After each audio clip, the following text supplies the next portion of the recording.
They were designed to be the best. They met enemies face to face, endured tragedies and enjoyed victories. They went down in history due to the bravery of their crews. They are the ships that deserve to be called Naval Legends.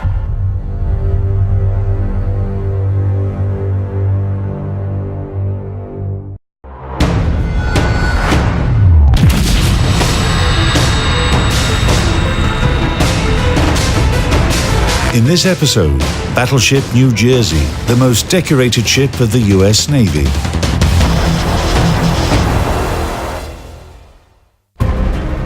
Naval battles in the beginning of the 20th century defined the evolution of warships for decades to come. The country that had the most battleship in its navy could be considered an invincible master of the seas. After World War I, the US and Japan started a true competition to build the most powerful fleet. By the end of the 1930s, US engineers designed a ship that was destined to end the era of battleships by becoming the best of them.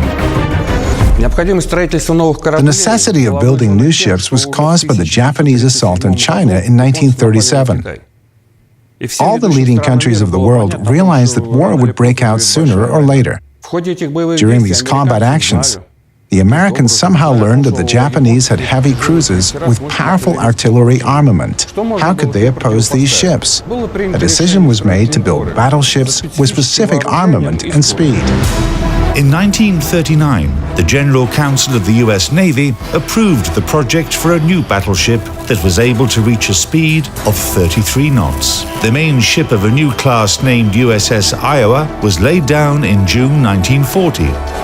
A powerful ship with powerful armament, which had quite a high maximum speed. It would reach 33 knots according to the project. Some destroyers are this quick too. USS New Jersey became the second ship of its class. Her construction started at a Philadelphia shipyard and progressed at an unprecedented rate. But after the attack on Pearl Harbor, it was accelerated tenfold. The battleship was launched on December 7, 1942, the first anniversary of this tragic event. Total displacement, 57,500 tons. Length, about 270 meters. Beam, 33 meters. Draft, 11 meters. Armament, primary armament, 9 Mark 7 guns in 3 triple turrets. Caliber, 406 millimeters. Dual-purpose artillery, 20 Mark 12 guns in 10 coaxial Mark 28 turret mounts. Caliber, 127 millimeters. Anti-aircraft artillery, 20 quadruple Bofors gun mounts. 49 20 millimeters Mark 2, 3, 4 Oerlikon autocannons. Air Group, 3 Vought OS-2U Kingfisher floatplanes. Armor, main belt, 307 millimeters. Primary armament turrets, up to 476 millimeters. Conning tower, up to 439.5 millimeters. Maximum speed, up to 32 knots. Range, 20,150 nautical miles.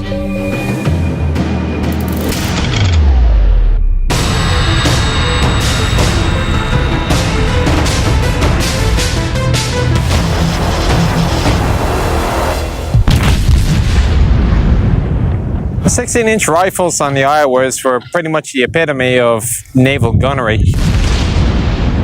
Beneath me where I'm standing, there's several decks of ammunition handling, powder handling, and just motors to keep the entire turret running around. This is a 1,700-ton turret mechanism that I'm standing on. A powder magazine with 50-kilogram powder charges in silk bags was located in the lowest compartments, adjacent to the stationary part of a turret. They were transported to the loading compartment through a system of conveyors and elevators. So this arrow goes to red. That lets me know there's a bag here. I'm going to open this. The bag will come out, and then I'm going to roll the bag into here. And I'm going to let them know on the other side that there's a bag in that scuttle.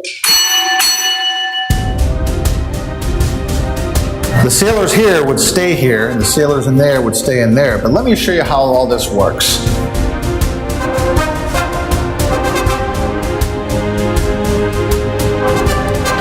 So once the powder bag is in the scuttle, we know that the arrow is on red. They've put it there. Then we have to open this one. That brings out the 110-pound powder bag, and then the sailors would have to lift it and then put it right in here onto this tray.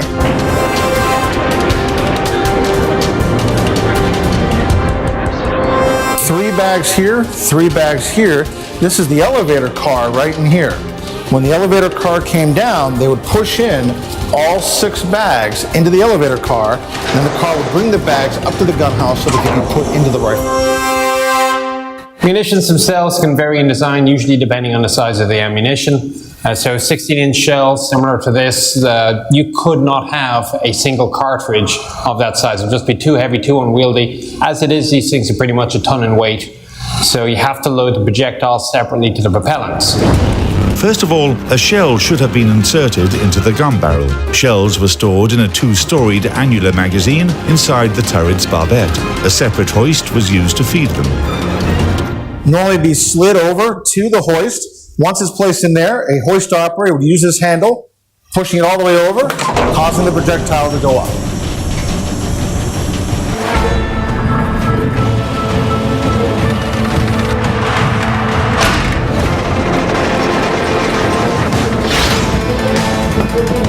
The loading process takes about 30 seconds, and when the gun is ready to fire, all that's left to do is pull the trigger. First, we have to let everyone on the ship know we're about to fire. So we sound the salvo alarm. Around the ship, it sounds like an ant.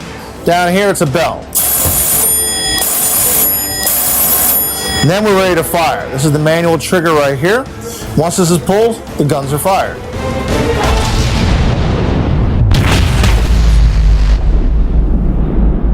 Ultimately, though, the design simply comes down to a really, really big version of your 7.62 rifle that you have at home. There is a driving band, usually copper, which meshes with the rifling, the grooves inside the cannon. The round goes bang, blast sends the projectile down range, recoil comes back, open the breech, clear out the fumes with usually a jet of compressed air, put another round in, pointy end first, more propellant, close the breech, re-engage.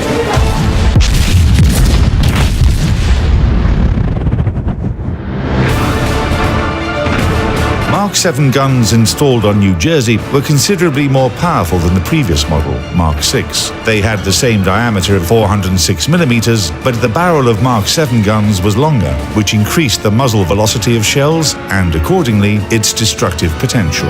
If we take a look at the biggest Japanese Yamato-class battleships, they had a caliber of 460 millimeters. It's an enormous barrel. 2 skinny men could easily fit in there. However, they used heavy shells, which created problems. It didn't matter how long the Japanese made the barrels on Yamato, their shells had a lower muzzle velocity. So the primary armament of Iowa's, New Jersey in particular, had a caliber of 406 millimeters, but was on par with the power of 460 millimeter shells of Yamato. The diameter is smaller, but the power is almost the same as on Yamato-class battleships, and that was unique. However, all the ship's engineering advantages and powerful weaponry would be nothing without her crew. It's the crew that makes her a formidable combat unit. At the moment of launch, the battleship's complement consisted of almost 2,000 men. Later, when the Pacific campaign was in full swing, the crew of New Jersey was extended to 3,000. It's really difficult to understand how all these people worked and interacted on this ship. Of course, the battleship was very big, but still, 3,000 men in a closed space. It's quite hard. Imagine nighttime. The ship is sailing forward, everyone is asleep, and all of a sudden, general quarters. Airborne threat detected. People wake up and they don't even understand what's happening. They run reflexively without needing to think about where they're going. And it's all very simple. On the starboard side, you run to the bow. And on the port side, you run to the aft. And there are many airlocks in the way. And sailors are running one after another, going up and down the stairs. And the first few minutes look like complete chaos. However, in just 2 or 3 minutes, everything is calm. The ship is in complete order. Nobody is running. All men are at their battle stations. Everyone is already at their post and ready to carry out their duties. And then comes the battle. The shooting starts.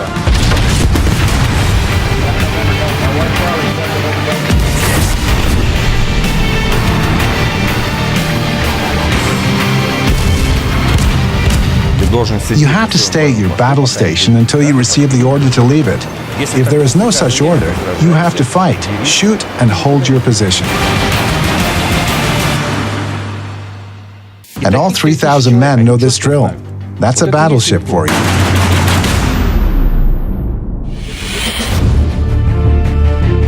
The battleship New Jersey, nicknamed Big J by her crew, underwent her baptism by fire on February 17, 1944. The objective of a U.S. operation was to capture a major Japanese fleet base on Truk Island. 9 aircraft carriers, 7 battleships, 10 submarines, and about 45 ships of other types took part in the offensive.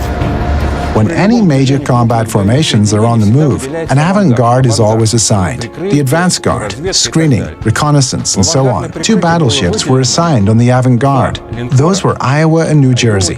2 heavy cruisers and 4 destroyers in addition. This powerful force was acting as the avant-garde. On this day, the task force encountered a Japanese unit consisting of the training cruiser Katori, 2 destroyers, and the armed trawler Shonan Maru. The balance of forces did not leave a single option for the Japanese. Even without using her primary armament guns, New Jersey and her escorts sank 3 enemy ships. Only destroyer Nowaki was able to escape. It's noteworthy that this 30-minute battle, however insignificant it was, became the first and the last encounter of Iowa-class battleships with the enemy in the high seas. In later service, ships of this class used their armament only against shore targets and aircraft. New Jersey demonstrated in her first battle that battleships had started to play secondary roles. Aircraft carriers and carrier aviation became the main striking force of naval warfare. At the same time, we need to understand that an aircraft carrier can't fight alone. They would be too vulnerable.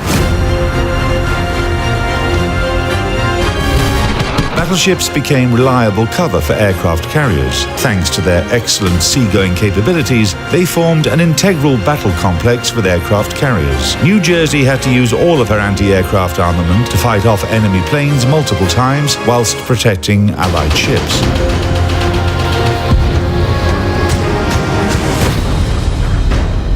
If you watch newsreels from that time, you'll see that the whole sky is covered with bursts. Let's ask ourselves, where did these bursts come from? Who was shooting?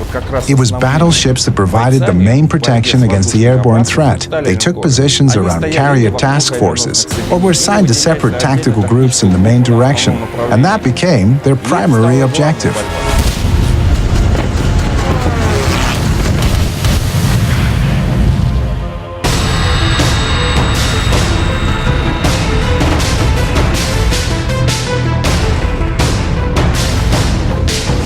Up until the end of World War II, battleship New Jersey used her primary guns to bombard positions of the Japanese army on the Mili, Saipan, and Okinawa Islands. The battleship took part in fighting off enemy air raids against U.S. aircraft carrier formations in the Philippine Sea and provided support for landing troops. Thanks to the well-coordinated work of her crew and her captain, New Jersey didn't receive any significant damage throughout her years of service. She also performed brilliantly in U.S. military campaigns in the second half of the 20th century: Korea, Vietnam, Lebanon, and the Persian Gulf. Big J received 19 battle stars and is considered to be the most decorated ship of the U.S. Navy. New Jersey showed her colors in almost every port where she visited. With the arrival of missile technology, the battleship had a second life as a unique U.S. Navy ship combining her incredibly powerful artillery with a new armament type.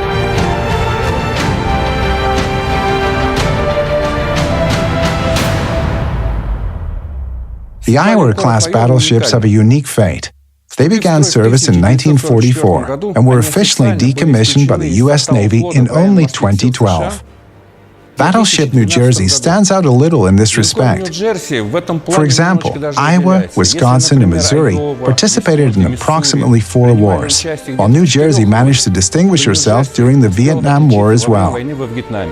And she was the only ship from the legendary 4 that was on active service in the Persian Gulf.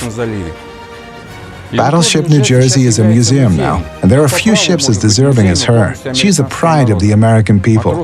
A sailor who served aboard USS New Jersey is someone that can be proud of their ship, country, and themselves.